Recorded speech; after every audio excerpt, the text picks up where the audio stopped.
الحمد لله الذي جعل الشمس والقمر بحسبان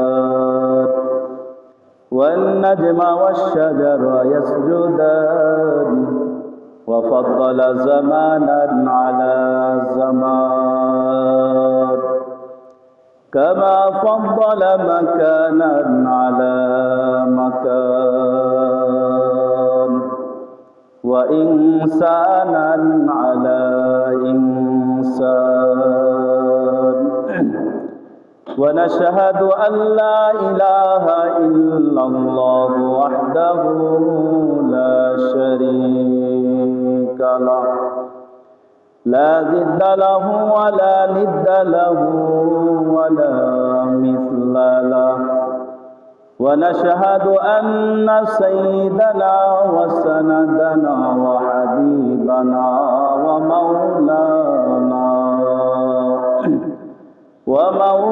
ومولانا محمدا عبده ورسوله الذي أرسله بالحق بشيرا ونذيرا وداعيا إلى الله بإذنه وسراجا منيرا وبعد فأعوذ بالله من الشيطان الرجيم بسم الله الرحمن الرحيم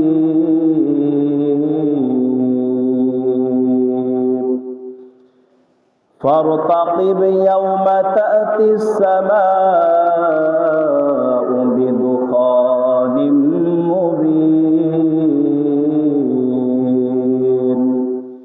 يغشى الناس هذا عذاب أليم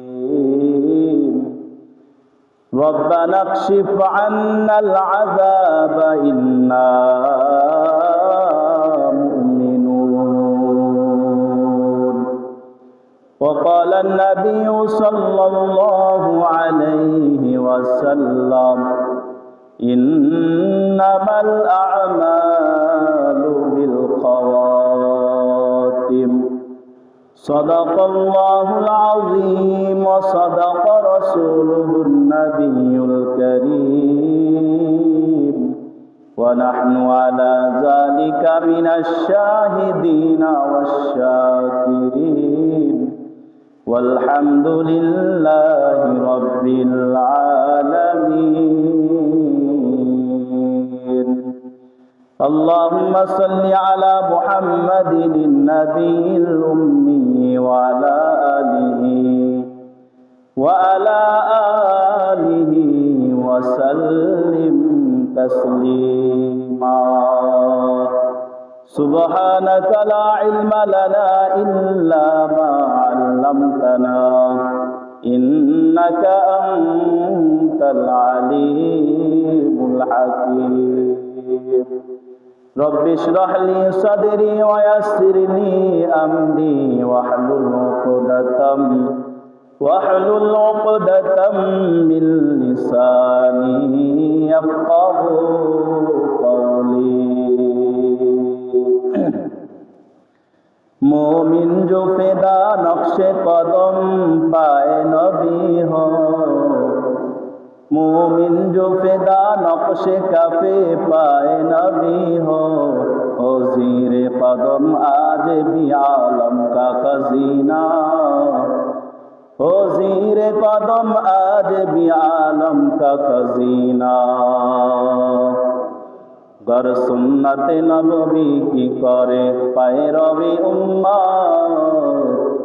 गर सुन्नत नबवी की करे पैरवी उम्मत तूफा से निकल जाएगा फिर इश्क सफीना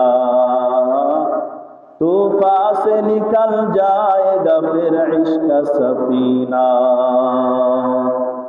आशिक हो बेरादर शहंशाह दो आलम आशिक हो बेरादराए शहंशाह दो आलम, मिश्कों से ज्यादा मुबारक जिसका पसीना,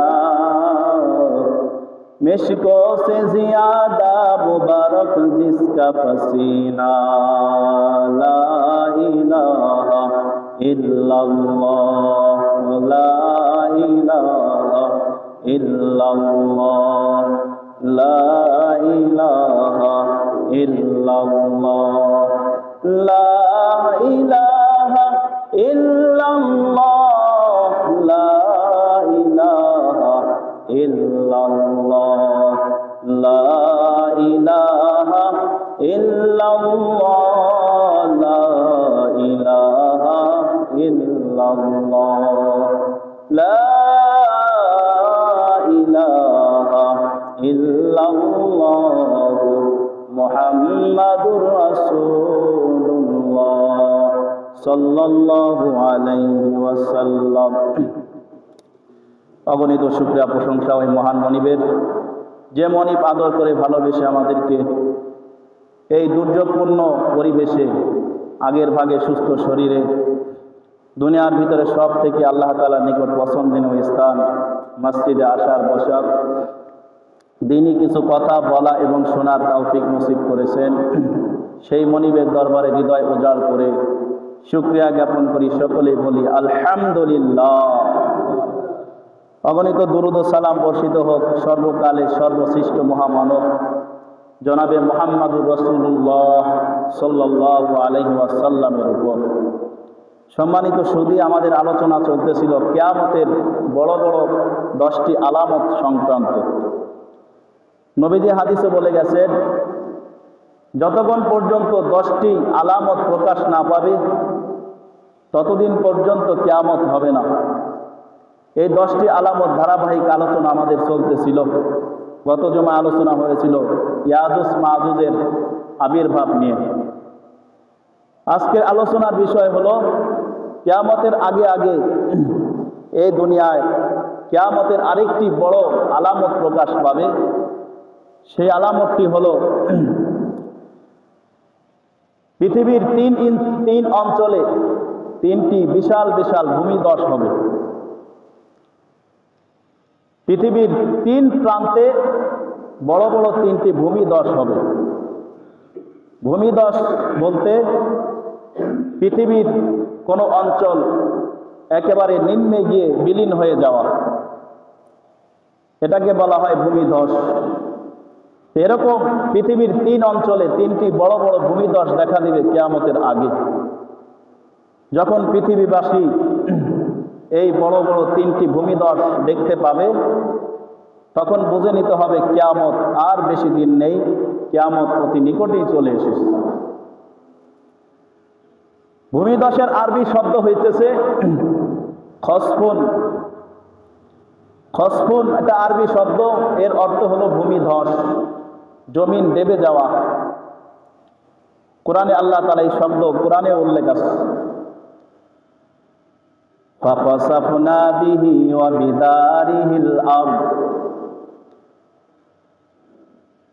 আল্লাহ রাব্বুল আলামিন বলেন, আমি কারুন এবং তার প্রাসাদকে জমিনের ভিতরে ডাবাইয়া দিয়েছি। আল্লাহ রাব্বুল আলামিন খসফুন শব্দটা কোরআনে উল্লেখ করেছে যে আমি কারুন এবং তার প্রাসাদকে জমিনে ডাবিয়ে দিয়েছি।